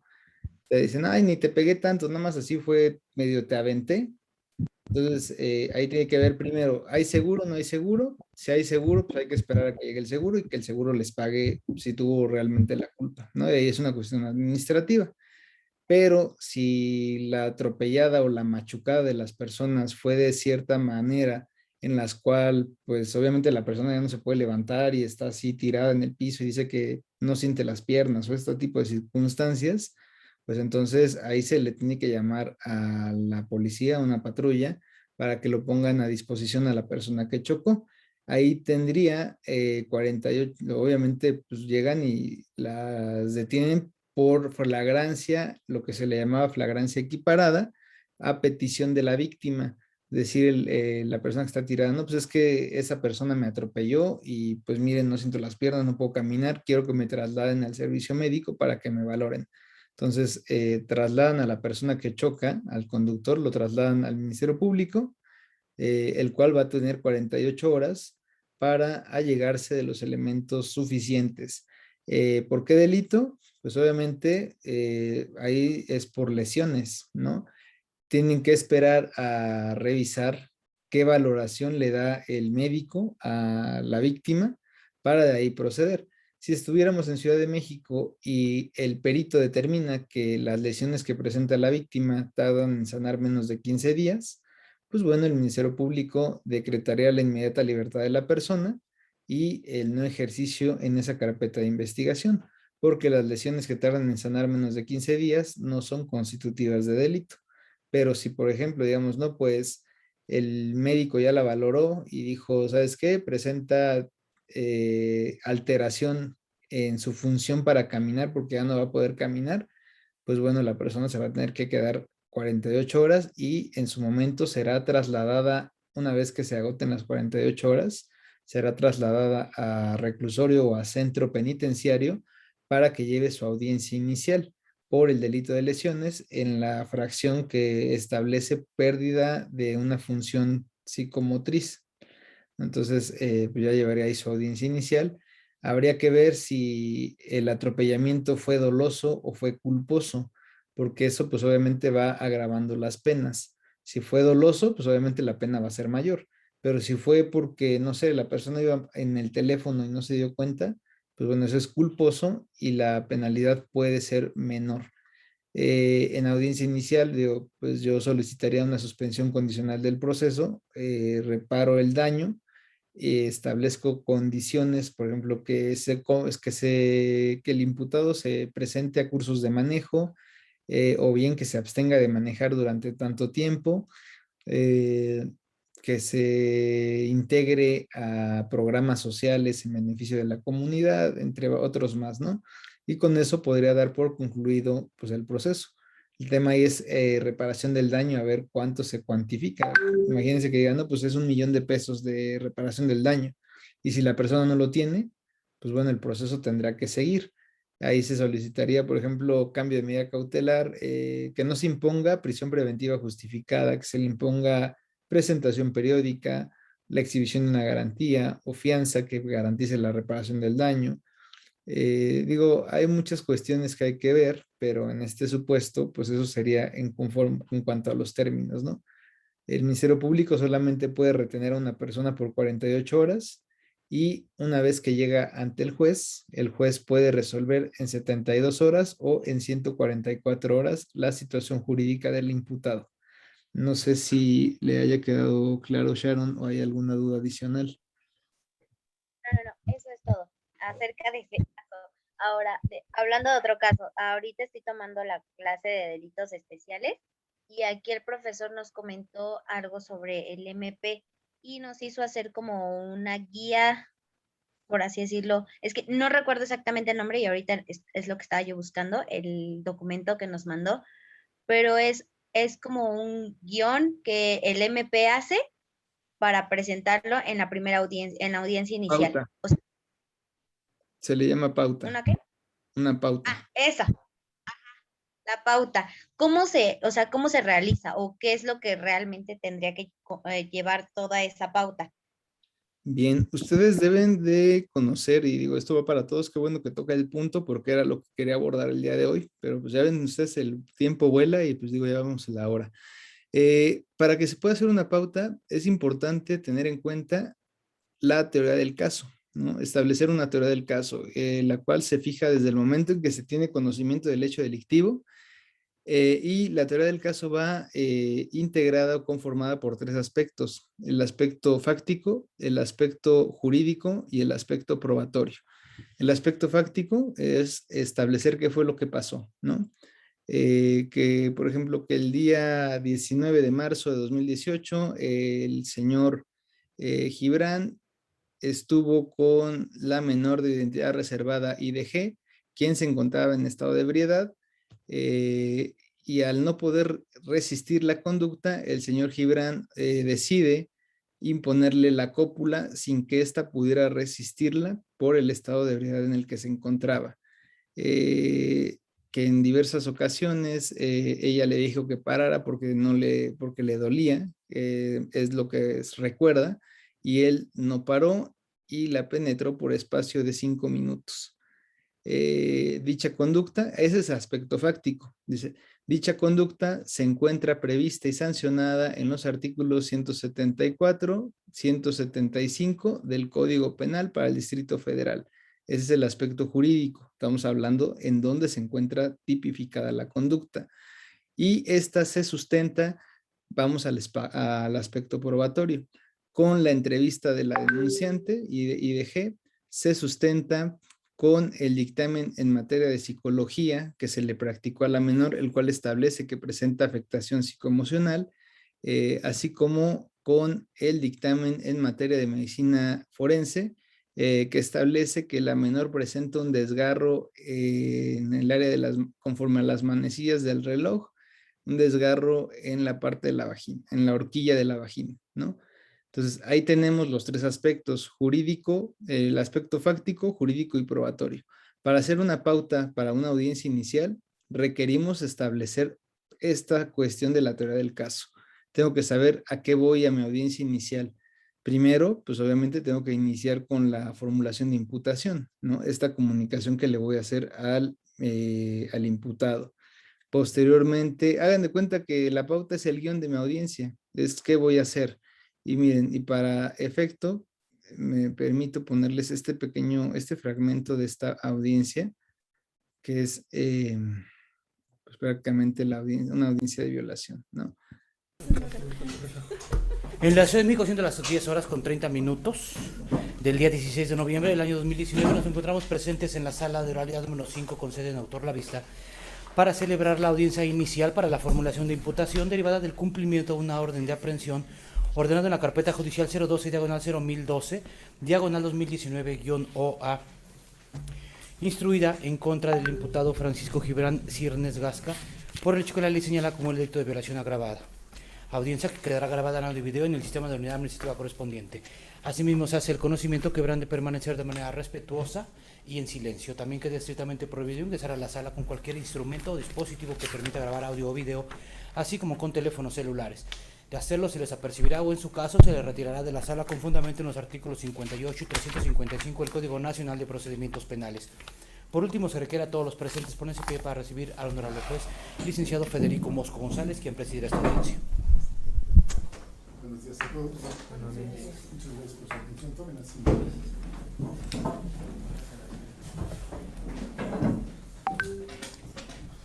Con los datos y en la hora que señaló el abogado auxiliar de sala, se apertura esta audiencia.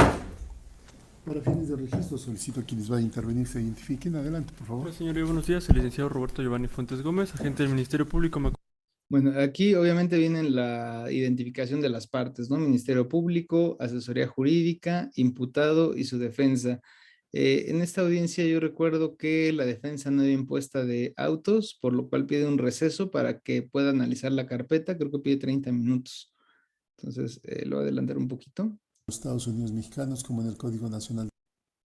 El juez, continuando con ustedes, hace de su conocimiento al imputado sus derechos, le dice, a ver, usted tiene derecho a contar con una defensa. En este acto se ha presentado como defensora particular la licenciada y le da el nombre de la licenciada. ¿Desea usted que sea ella quien lo represente? El imputado va a decir, sí, señoría, que me represente la abogada. El juez le dice, bien, abogada, hágase cargo. Y en ese momento la abogada dice, bien, señoría, en este acto acepto y protesto el cargo conferido. Con eso se da ya la pauta para tener por protestada la defensa y que se haga cargo del asunto. Señor Francisco Gibran Sirnes Gasca, hago de su conocimiento que otro de los derechos con los que cuenta en calidad de imputado es el relativo a sus datos personales. Usted puede solicitar que los mismos sean manejados en reserva o bien si lo autoriza se pueden hacer públicos. Y hacerlos públicos implica que los proporcionen en esta misma audiencia para los efectos de que queden en la videograbación que se está realizando. Yo le pregunto entonces cómo quiere que se manejen sus datos personales y si lo desea puede consultar con la abogada defensora. Reservado. En esas condiciones se instruye al área de gestión judicial para que en lo sucesivo sus datos personales sean manejados en reserva. Finalmente lo cuestiona en relación al domicilio que usted proporcionó antes del inicio de esta audiencia. Este debe estar completo y además debe de existir en la aprehensión. Sí, su señoría. Gracias. Ahí le pregunta que si esta audiencia se generó por un cumplimiento a orden de aprehensión. Por lo tanto, no se lleva a cabo revisión del control de la detención, porque se entiende que deriva de un mandato de captura, el cual fue emitido por un juez de control diverso. Entonces dice, pues no es necesario entrar a revisar el control de la detención porque fue en cumplimiento de una orden de aprehensión, la cual previamente fue analizada por un juez diverso. Entonces se estima que no es necesario revisar cómo fue aprehendido el señor. Abogada asesora jurídica privada, le pregunto, ¿usted ya cuenta con esa información? Sí, señorita. Abogada defensora, ¿usted cuenta con esa información? Señoría, no cuento con esa información, toda vez que hace unos minutos apenas me hicieron el traslado de la copia de la... Lo que les digo, que no va impuesta y solicita ahí un proceso. Ahora estamos en condiciones de continuar. Así es, señoría. Gracias, señor Francisco Gibran Cirnes Gasca. ¿Ha tenido la comunicación suficiente con su abogada defensora? Sí. Bien, al momento de recesarse esta audiencia, había preguntado a la abogada defensora si tenía conocimiento de la información a través de la cual se conoce la forma como se cumplió la orden de aprehensión. Le pregunto, abogada, ¿ya tiene conocimiento de esa información? Así es, señoría. Le pregunto también si va a hacer planteamiento de alguna incidencia en relación a los tópicos contenidos en los preceptos legales invocados anteriormente. Ninguna, señoría. Con esas manifestaciones y de conformidad a tales disposiciones legales, se determina que el cumplimiento de la orden de aprehensión que se libró en contra del hoy imputado Francisco Gibran Cirnes Gasca se ajustó a la legalidad. Por ello procede que pasemos a la siguiente fase procesal de esta audiencia, consistente en la formulación de imputación. Agente del Ministerio Público, ¿está en condiciones de formularla? Sí, su señoría. Gracias, abogada. Me dirijo a usted, señor Francisco Gibran Cirnes Gasca, y le pido ponga usted toda su atención al comunicado que le va a hacer el agente del Ministerio Público. Entre otras razones va a conocer los motivos por los cuales usted ha sido presentado a esta audiencia con calidad de imputado. Primeramente le va a señalar que se ha iniciado una investigación en su contra. Va a establecer lo que se conoce como las circunstancias del lugar, de tiempo y de ejecución. Es decir, le va a decir la fecha, el lugar y la hora aproximada en que haya tenido verificativo ese hecho. También dirá cuál es la forma de intervención de parte de usted en los mismos. Luego va a señalar cuál es a su consideración la figura delictiva que se actualiza en este caso de estudio y también señalará los preceptos legales correspondientes. Al final le hará saber su nombre o bien los nombres de las personas, los nombres o las iniciales de las personas que hasta este momento hayan declarado en su contra. Yo le he pedido que ponga toda su atención a ese comunicado porque al término de esa exposición le voy a preguntar si es que lo entendió. Para el caso de que usted quisiera que se realizara alguna aclaración o precisión, se la vamos a requerir al agente del Ministerio Público. Señor Francisco Gibran, le pregunto, ¿entendió lo anterior? Sí. O entonces ponga usted toda su atención a ese comunicado. Ya ven, si ustedes se pueden percatar, lo que le está diciendo, pues es lo que va a acontecer, ¿no? Que el Ministerio Público le va a decir qué es lo que está pasando y bueno, nada más vamos para culminar la sesión, que ustedes puedan, revisamos esta parte, contesto la pregunta de su compañero y culminamos la sesión, ¿vale? Vamos a escuchar únicamente la formulación de imputación. Adelante, agente del Ministerio Público.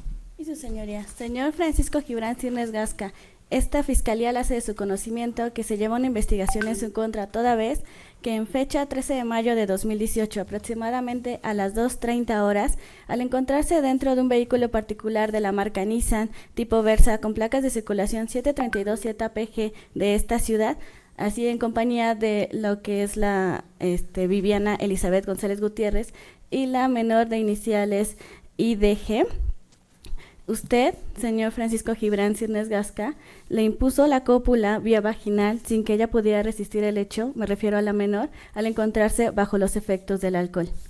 hechos que a consideración de esta representación social tienen la calificación jurídica de violación equiparada agravada, la cual se encuentra prevista en el artículo 175, fracción primera, se equipara la violación al que realice cópula con persona que por cualquier causa no pueda resistirlo. En relación a lo establecido en el numeral 174, párrafo segundo, se entiende por cópula la introducción del pene en el cuerpo humano por vía vaginal, y 178, fracción cuarta, por persona que aproveche la confianza en ella depositada, y quinto, fuere cometido al encontrarse la víctima a bordo de un vehículo particular, y sancionada en el artículo 174, párrafo primero, se le impondrá prisión de 6 a 17 años, concatenado con lo establecido en el artículo 178, párrafo primero. Las penas previstas para la violación se aumentarán en 2/3 partes, siendo que su conducta fue de acción prevista en el artículo 15, instantánea, artículo 17, fracción primera, dolosa, dolo directo, establecido en el artículo 18, párrafo primero y segundo, y con grado de intervención de autor, establecido en el artículo 22, fracción primera, todas del Código Penal para la Ciudad de México. Asimismo, se le hace de su conocimiento. Ustedes escucharon, ya dijo el segmento fáctico, ¿no? De qué es lo que pasó. Posteriormente dijo el segmento jurídico, ¿no? De qué es lo que, dónde se encuentra prevista y sancionada la conducta, qué es lo que está diciendo ahorita. Que quien la acusa es la denunciante de identidad reservada e iniciales MLGO, así como la menor víctima de identidad reservada e iniciales IDG. ¿Es cuánto, su señoría? Gracias, abogada asesora jurídica. Le pregunto si usted quiere que se realice alguna aclaración o prisión por parte de la agente del Ministerio Público. No, su señoría. ¿De parte de usted, abogada defensora? Ninguna, su señoría. Bien. Señor Francisco Gibran Círnes Gasca, le pregunto si entendió usted el comunicado que le hizo la agente del Ministerio Público. Sí. Bien, al señalar que lo entendió, este juzgador también entiende a la vez que usted ya se dio cuenta que lo señalan como participante en esos hechos que se están investigando. Por ello, le hago de su conocimiento que ante esos cargos que le están haciendo, surge el derecho para usted de poder contestarlos si es que lo desea. Le informo que lo puede hacer a través de rendir una declaración. Y también le digo que una declaración... Bueno, hasta aquí está prácticamente lo que es el segmento de lo que viene siendo la formulación de imputación. Ustedes vieron, nada más les da de manera muy breve por qué los está investigando, ¿no? El segmento jurídico y el segmento fáctico. Cuando hace la petición a vinculación a proceso, ahí ya se va hacia el segmento probatorio, ¿no? Entonces dice, bueno, ya para pedir la vinculación a proceso, que lo vinculen a proceso, que va a significar que hay indicios suficientes. La vinculación a proceso no quiere decir otra cosa más que existen indicios suficientes para que una persona sea sometida a una investigación con control judicial. Eso significa vincular a proceso. No quiere decir que es culpable, no quiere decir que es inocente, solamente que el juez encuentre elementos suficientes para que la investigación continúe y se le imponga una medida cautelar al imputado para garantizar su presencia en el proceso, para evitar que ponga en peligro la investigación, para evitar que pueda interferir en la seguridad de la víctima o de los testigos. Entonces, es únicamente lo que significa. Entonces, el Ministerio Público únicamente le adiciona, bueno, debería de adicionar nada más para vincular a proceso, decir, bien, pues bueno, dado que ya expuse por qué lo estoy investigando, solicito se me tenga por reproducida esa información y ahora voy a hacerme cargo de qué elementos probatorios tiene la Fiscalía para pedir la vinculación a proceso. Entonces ya diría, bueno, cuento con la entrevista de la denunciante, cuento con la entrevista de su mamá, cuento con el dictamen en materia de psicología, el cual arroja como resultado que hay una afectación psicoemocional en la víctima. Hay un dictamen en materia de medicina forense donde señala que efectivamente la víctima presenta un desgarre en la horquilla vaginal, en las manecillas de las 12, más o menos así viene. Por lo tanto, hay, conforme al 16 constitucional, datos que permitan establecer la posible participación del imputado en un hecho con apariencia de delito de violación, equiparada agravada. Por lo tanto, solicito se le vincule a proceso. Entonces, con eso, pues bueno, ya el juez de control le tendrá que decir al imputado si resuelve su situación jurídica en ese momento en 72 horas o en 144 horas, ¿no? Que eso, bueno, pues es parte de lo que es la audiencia inicial. Y era lo que quería que ustedes vieran. No recuerdo si tenemos sesión, pero bueno, yo les propongo a ustedes, en atención a que no hemos tenido las sesiones tan de manera continua, que pudiéramos llevar a cabo una sesión el día sábado, este sábado que viene, a las 7 de la noche. Igualmente la misma quedará grabada para quienes no puedan acceder y la puedan ver posteriormente. Yo tengo un canal de YouTube en donde ahí subo todas mis sesiones, incluso sesiones del curso pasado, también ahí están. La van ahí como por número, va por temas para que las puedan ir consultando, independientemente de que puedan ustedes participar, ahora sí que pues de manera en vivo, así como estamos en este momento, ¿no? Bueno, al final me dicen si están de acuerdo o no. Por última parte, le estaba contestando aquí a su compañero que tiene la duda referente a lo que son la segunda instancia. Recuerden, bueno, pues segunda instancia tiene que ver con apelación, ¿no? Cuando una persona se inconforma con un fallo, o sea, por ejemplo, dictan sentencia definitiva donde declaran penalmente responsable a una persona, entonces ahí se interpone apelación y ahí vamos hacia el tema de los recursos. Hay recursos horizontales y hay recursos verticales. Los recursos horizontales son aquellos que se resuelven por la propia autoridad, la misma autoridad que dictó una resolución. ¿Cómo cuál es un recurso horizontal? El recurso horizontal, pues tenemos el recurso de revocación. Un juez, por ejemplo, yo le solicito, señoría, en términos del artículo 50, le solicito copia del audio y video de la presente audiencia. Y que el juez me conteste, no al lugar a acordar su petición, dado que este juzgador considera que no son necesarias las copias.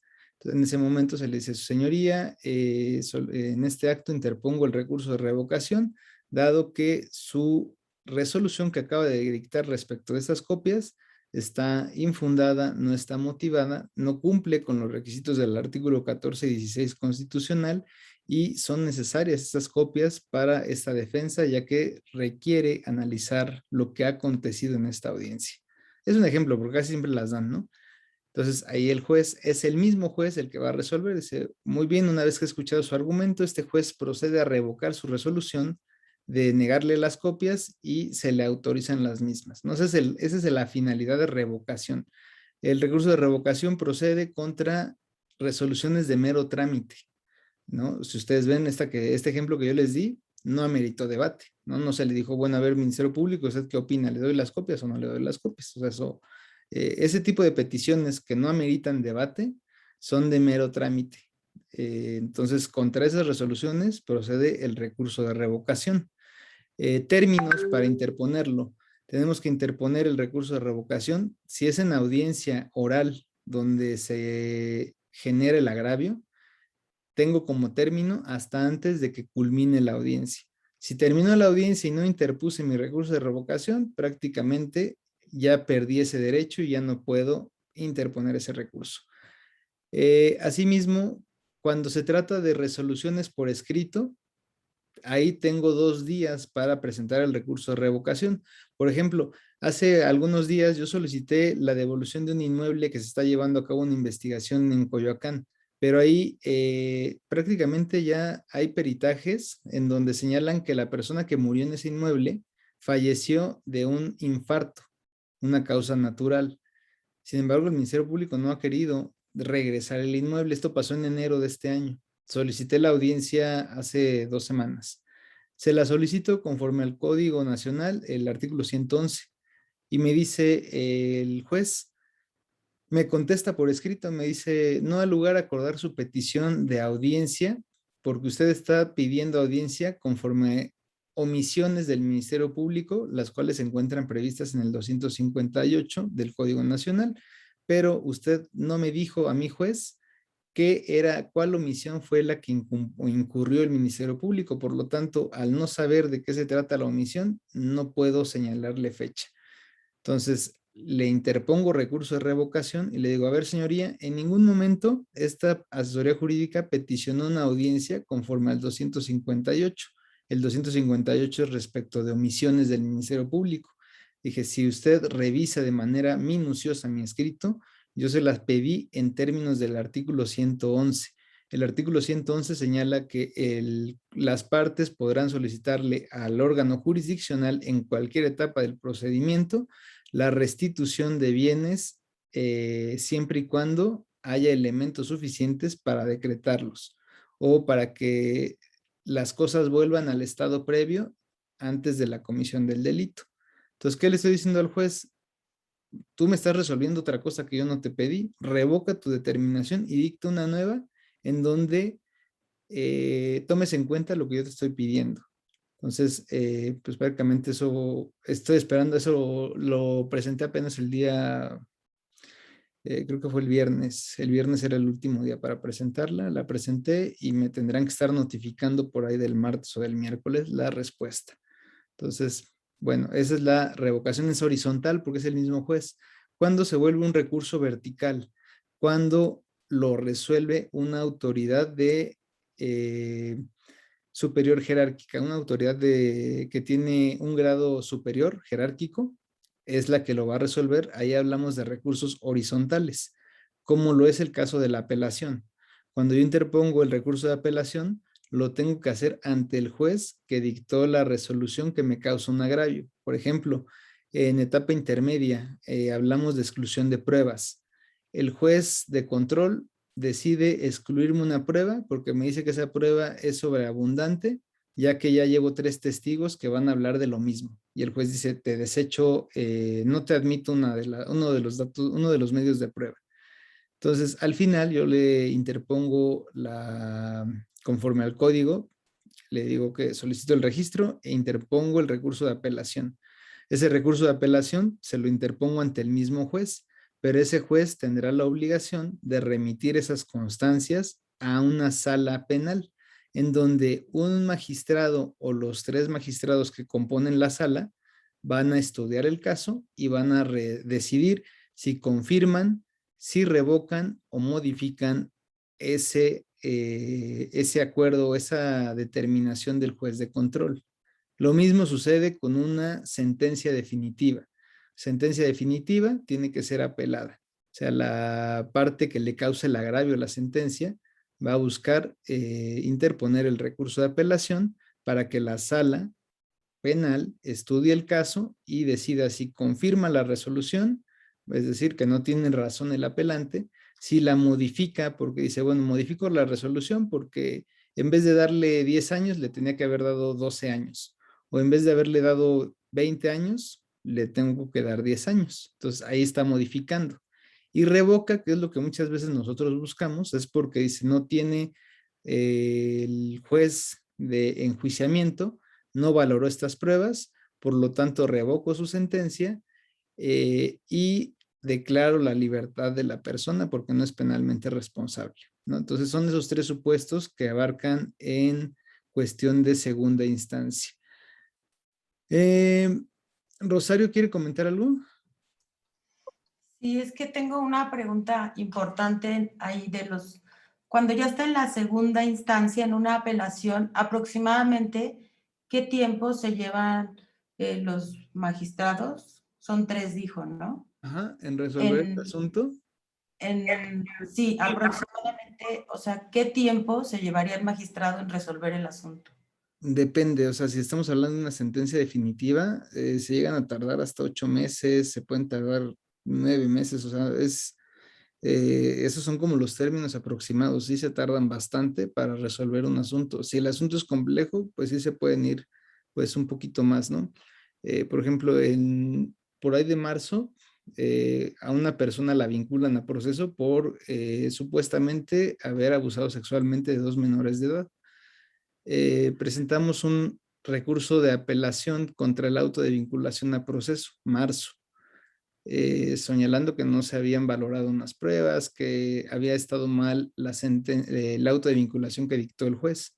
Entonces, esta se va ante la sala, la remiten por ahí de junio, enero, febrero, marzo, abril, mayo, Fue enero, fue marzo, abril, mayo, junio. Tardó 3 meses en que remitieran a la sala, supuestamente por cuestiones de pandemia. Junio, julio, agosto, septiembre, octubre, noviembre, 6 meses se tardaron en resolver únicamente por lo que hacía el auto de vinculación a proceso. Entonces sí son tardados, todo el tema de recursos llega a ser un poco tardado. Admisión de pruebas, llegan a tardarse, es que varía mucho, depende del juez, depende del estado. Le estoy diciendo un asunto que llevé en Veracruz en contra de una admisión de pruebas, interpone recurso de apelación del Ministerio Público en enero de 2020. Ese recurso se resolvió hasta marzo de 2021, imagínense. Aparte, bueno, pues, tema de pandemia, pues estuvo pues más o menos como 9 meses en resolver esa apelación. Y Depende, mientras el imputado puede estar detenido y así se queda. se queda detenido siempre y cuando no rebase los 2 años que establece el 20 constitucional, apartado B, fracción sexta, segundo párrafo. Ninguna persona que se encuentre privada de su libertad puede estar detenida por más de 2 años sin recibir sentencia. Entonces, si no se agotan esos 2 años, pues por eso los dejan ahí guardados todo ese tiempo, ¿no? Pero pues más o menos ahí va a depender de esa circunstancia. ¿Y uno puede pedir audiencia con un magistrado? Sí, cuando presenta la apelación, tiene que solicitar en la misma, decir que es su deseo que se lleve a cabo audiencia de aclaración de alegatos. Entonces ahí los magistrados le dan la fecha en donde se va a celebrar una audiencia, y en audiencia con presencia del Ministerio Público, de la víctima, de su asesor jurídico, es donde usted ya podrá como defensa, si es que va como defensa, aclarar sus alegatos. No puede tener audiencia de manera individual, así de, ay, pues voy a ver al magistrado para que me atienda y platicamos. Eso no se puede, está prohibido por la Constitución. Está precisamente en el artículo 20, me parece que es el apartado A, en alguna de sus fracciones, no recuerdo si es por la sexta o la séptima, por ahí dice que ningún órgano jurisdiccional puede tratar asuntos con las partes sin presencia de los demás, ¿no? Entonces, esa es la parte, ¿vale?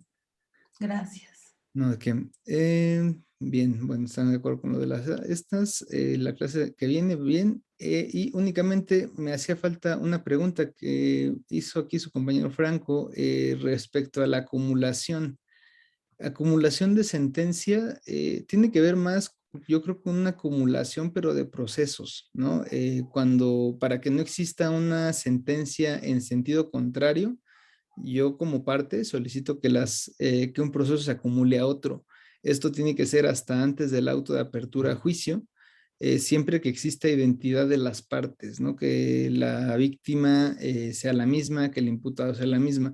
Esto lo vamos a encontrar precisamente del artículo 30 al artículo 35 del Código Nacional de Procedimientos Penales. Es lo que tenemos como acumulación de procesos.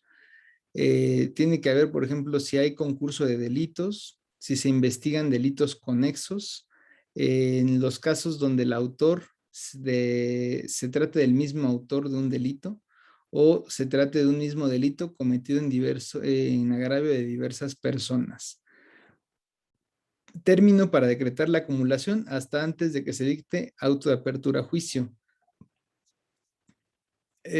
Promovida la acumulación, el juez cita a las partes y lleva una audiencia dentro de los 3 días siguientes para manifestarse y hacer las observaciones pertinentes. ¿Cuáles son los efectos de la acumulación? Pues bueno, que el juez de control requiera los registros de la carpeta de investigación y poner de manera inmediata a su disposición al imputado. Es decir, supongamos en Ciudad de México está la unidad 2 y la unidad 6 en el reclusorio Oriente. En la unidad 2 se lleva un proceso por corrupción de menores. En la unidad 6 se lleva un asunto por violación. En el mismo asunto que estábamos viendo, ¿no? Ese de la violación en el carro del señor Gibran. Entonces, supongamos que en la unidad 2 el hecho que se investiga es haberle dado de tomar alcohol a la menor, pero en la unidad 6 se investiga el hecho de que después de que le dieron de tomar a la menor, tuvieron relaciones sexuales con ella. Entonces, ahí se puede pedir la acumulación de procesos porque se trata de un mismo evento donde se cometieron dos delitos diferentes. Entonces, ¿qué es lo que procedería? Que la unidad que vinculó primero al imputado le va a pedir a la otra, supongamos que primero se le vinculó por violación y después por corrupción de menores. Entonces, la unidad 6 le tendría que pedir a la unidad 2 que le remita toda la información que tiene para hacer solamente una causa y al momento que se dicte audiencia de juicio, nada más sea en una misma audiencia se resuelvan las dos causas. En vez de que se hagan dos audiencias de juicio oral, solamente se va a llevar una a cabo. Y así evitamos que tengamos un tema de sentencias contradictorias, de revictimización. Entonces, así como sucede esto, podemos tener la situación al revés. Así como podemos pedir la acumulación, se puede pedir la separación de procesos. Para separar un proceso, se le tiene que pedir al juez antes de la apertura de juicio oral, o bien si el juez estima que de continuar la acumulación de procesos, la sentencia se puede demorar. Por ejemplo, en el caso, pongamos el caso hipotético de línea 12, ¿no? Donde hay 10 imputados, hay más de 80 víctimas y está acumulado todo en un proceso. Entonces, el juez de control si dice, ¿sabes qué? Yo estimo que me va a retardar para dictar el auto de vinculación porque son muchísimas víctimas y son muchos los imputados, decreto la separación de procesos y cada uno va a llevar su proceso de manera independiente, ¿no? Entonces, ahí es la forma en la que se puede llevar a cabo. No sé si existe alguna duda adicional. Rosario dice, el cierre de instrucción sería ya la última parte del proceso, es cuando ya se va a dictar sentencia. El cierre de instrucción no existe en este sistema, esa es una figura del sistema tradicional, ¿no? Entonces, el cierre de instrucción no lo hay. Estaríamos hablando más bien de la etapa de juicio, alegatos de clausura, antes de que se dicte sentencia. Eso sería lo correcto. Lo último, antes de que se dicte sentencia, son los alegatos de clausura. La instrucción es una figura del sistema tradicional en donde hablábamos de preinstrucción, instrucción y juicio, ¿no? Que era, pues prácticamente son figuras diferentes. Hablamos de averiguación previa, su consignación, el momento en donde se decretaba auto de sujeción a proceso, así se le llamaba antes, y ahí, a partir de ese auto de sujeción a proceso, comenzaba la instrucción, donde se le daban, por ejemplo, para un procedimiento ordinario, 4 meses para ofrecer pruebas, se hacían los alegatos ante el juez y se cerraba la instrucción, ¿no? Ahí hablamos de cierre de instrucción y se pasaba ya a juicio, en donde el juicio pues dictaba su sentencia. Pero como pueden ver, pues es un tema totalmente diferente a este sistema, ¿no? A este sistema penal. Ok, bueno, si no hay dudas, voy a dar aquí por concluida la grabación.